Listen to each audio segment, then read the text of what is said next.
How immunity work, हमारी body में immune system काम कैसे करता है। इम्यूनी सिस्टम को अलग अलग तरीक़ा से एक्सप्लेन किया जा सकता है, लेकिन जो मेन बेसिक चीज़ें हैं वो हर तरीक़ा में सेम ही होते हैं। लेकिन और अंदर जाने से पहले आप लोगों को बता दूं, ये चैनल अभी तक मोनेटाइज नहीं हुआ है और ना ही मेरे पास इतना बजट है कि मैं एनिमेटेड वीडियो फुटेज को बाय कर पाऊँ। मैंने इधर उधर से वीडियो फुटेज डाउनलोड करके इस वीडियो को कंप्लीट किया है, लेकिन मैं इतना गारंटी देता हूँ इस वीडियो के बाद इम्यूनिटी को लेके आपके मन में कोई भी डाउट नहीं रहेगा। देखो, इम्यूनिटी एक कॉम्प्लेक्स प्रोसेस है। इम्यूनी सिस्टम में बहुत सारी चीज़ें एक साथ मिल के काम करते हैं, तब जाके हम खुद को वायरस बैक्टीरिया जैसे खतरनाक जर्म से प्रोटेक्ट कर पाते हैं। इम्यूनी सिस्टम काम कैसे करता है, इसको अच्छी तरह से जानने के लिए आपको इम्यूनी सिस्टम की हर एक पार्ट को अच्छी तरह से समझना होगा। इम्यूनी सिस्टम में सबसे इम्पोर्टेंट रोल प्ले करता है व्हाइट ब्लड सेल। हमारी बॉडी में कई तरह का व्हाइट ब्लड सेल रहते हैं, इसमें से एक है फेगोसाइट्स। ये क्या करता है, वायरस बैक्टीरिया जैसे जो जर्म्स हमारी बॉडी में एंटर करता है उसको खा जाता है। और एक है लिम्फोसाइट्स, ये भी एक तरह का व्हाइट ब्लड सेल ही है और इम्यूनिटी में यही व्हाइट ब्लड सेल सबसे ज़्यादा इम्पोर्टेंट है। इसको ध्यान से समझना। हमारी बॉडी में दो तरह का लिम्फोसाइट्स रहते हैं, एक है टी लिम्फोसाइट्स, इसका और एक नाम है टी सेल, और दूसरा है बी लिम्फोसाइट्स, इसका और एक नाम है बी सेल। इसमें से बी लिम्फोसाइट्स क्या करते हैं, हमारी बॉडी में जब बाहर से कोई पैथोजन जैसे वायरस बैक्टीरिया एंटर करता है तब बी लिम्फोसाइट्स उस इन्फेक्टियस जर्म्स को ढूंढ के निकालता है और वहाँ पर हमारी बॉडी से सोल्जर को भेजते हैं उस इन्फेक्टियस जर्म्स को मारने के लिए। और हमारी बॉडी का वो सोल्जर है टी लिम्फोसाइट्स, जिसको टी सेल भी कहा जाता है।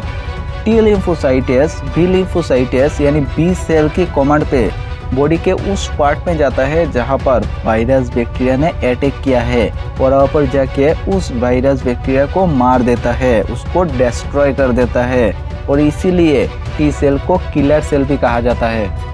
तो ये था मेन कुछ चीज़ें जिसको आप अच्छी तरह से समझोगे तभी हमारी बॉडी में इम्यूनी सिस्टम काम कैसे करता है जान पाओगे। अगर आपने यहाँ तक समझ गए तो चलिए आप चलते हैं इस वीडियो के मेन टॉपिक में, ये जानने के लिए कि आखिर हमारी बॉडी में इम्यूनी सिस्टम काम कैसे करता है।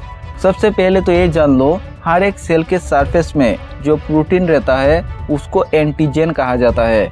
एंटीजन हर सेल के सरफेस में रहता है, चाहे वो बाहर के जर्म्स हो या फिर खुद हमारी ब्लड सेल हो, एंटीजन हर सेल में रहता है। एंटीजन को और भी अच्छी तरह से समझने के लिए आप इस दुनिया की सबसे खतरनाक ब्लड ग्रुप पार्ट 1 इस वीडियो को इसके बाद देख लेना। मान लो मेरे बॉडी में बाहर से कोई जर्म्स एंटर किया है, अब ये वायरस बैक्टीरिया फंगी कुछ भी हो सकता है। चलो अभी के लिए मान लेते हैं कि एक खतरनाक बैक्टीरिया मेरे बॉडी में एंटर हुआ है। अभी जाहिर सी बात है इस बैक्टीरिया में जो एंटीजन होगा ये मेरे बॉडी के खुद के एंटीजन से अलग होगा। अभी जैसे ही ये बैक्टीरिया मेरे बॉडी में एंटर होगा बॉडी को तुरंत पता चल जाएगा, क्योंकि बैक्टीरिया और मेरा एंटीजन आपस में मैच नहीं होगा और तब मेरा बॉडी इम्यूनी सिस्टम को एक्टिव कर देगा। सबसे पहले बी लिम्फोसाइट्स यानी बी सेल उस बैक्टीरिया को ढूंढ के निकालेगा कि बॉडी के कहाँ पर उसने अटैक किया है। इसके बाद बी सेल एंटीबॉडीज प्रोड्यूस करेगा जो जाके उस बैक्टीरिया की एंटीजन के साथ खुद को लॉक कर देगा। लेकिन बी सेल को ये अच्छी तरह से पता है टी सेल के हेल्प के बिना एंटीबॉडीज इस बैक्टीरिया को मार नहीं पाएगा, इसीलिए बी सेल टी सेल को सिग्नल भेजता है आके इस बैक्टीरिया को मारने के लिए। और अब मेरा बॉडी के असली सोल्जर टी सेल रेडी है उस बैक्टीरिया की वाट लगाने के लिए। लेकिन हे वेट, मेरा फेगोसाइट्स कहाँ पर है जो इस बैक्टीरिया को खा जाएगा। लेकिन यहाँ पर थोड़ा सा इंफॉर्मेशन अबाउट फेगोसाइट्स आप जान लो। फेगोसाइट्स का जो लड़ने का तरीका है वो सभी में सेम है।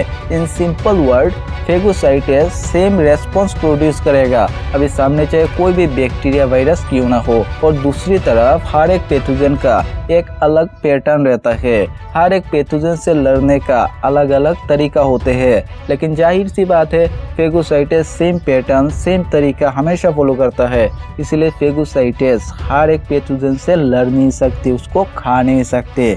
इसके लिए चाहिए B cell and T cell. और अब मेरा बी सेल और टी सेल रेडी है इस बैक्टीरिया की वाट लगाने के लिए। अभी बी सेल और टी सेल पहले इस बैक्टीरिया की पैटर्न, इससे लड़ने का तरीका पता लगाएगा और इस डेंजरस बैक्टीरिया को मार देगा। अभी इस फाइट के बाद कुछ बी सेल और टी सेल बच जाते हैं, जिसको पता होता है कि इस बैक्टीरिया का पैटर्न क्या है, इसको कैसे भगाए, सब कुछ इस बी सेल और टी सेल में स्टोर हो जाता है। जो बी सेल और टी सेल इस फाइट में बच जाते हैं और ये बन जाते हैं मेमोरी बी सेल और memory T cell, simply memory cell. अभी इन फ्यूचर अगर यही बैक्टीरिया फिर से मेरा बॉडी में एंटर करता है तो मेमोरी सेल को तुरंत पता चल जाएगा और इस बार मेरा इम्यून सिस्टम इस पे डायरेक्ट अटैक कर देगा और यही सेम प्रोसेस वैक्सीन में भी काम करता है। तो फाइनली मेरा इम्यून सिस्टम इस खतरनाक बैक्टीरिया को मेरा बॉडी से मार भगाया है। अभी मैं ठीक हूँ और इसी बात पे इस चैनल को सब्सक्राइब कर दो ऐसे ही और भी ढेर सारे इंफॉर्मेटिव वीडियोस को देखने के लिए। वीडियो अच्छा लगा हो तो लाइक और शेयर जरूर करना। मिलते हैं किसी और इन्फॉर्मेशन के साथ, तब तक अपना और अपना फैमिली का ख्याल रखना। Thanks for watching.